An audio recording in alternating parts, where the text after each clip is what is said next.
hi friend मु आज Dalma recipe करछि चलंतु देखैबी केमती मु करूछि मो स्टाइल रे चलंतु देखंतु एक परिबा सब मु काटी नेछि जहा जहा परिबा सब काटी की नेछि एठी मु तीन प्रकार डाली नेछि मसूरी हरड़ डाली बुट डाली किछि फाळे बिलाती कुसुमा पत्र गोटे तेजपत्र हल्दी लुण दे सारी डाली धुईकी पके देछि एबे अदा करा दउछि डाली फुटेबा पई तेल दे देछि पंच फुटण दे देछि दीटा सुखिला लंका दे देछि बा तापर प्याज दे देबा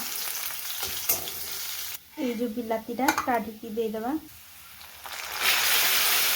लंका जीरा पाउडर आउ लंका पाउडर आउ एटा करी पाउडर दे देबा एबे देखो केते बढ़िया देखा जाउछि एमती आपण भी बनांतु बहुत टेस्टी लागे देखो केते सुंदर देखा जाउछि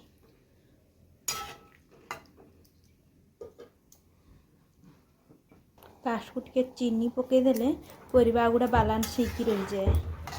भलो टेस्ट लागे किंतु डालीटा केते सुंदर देखा जाउछि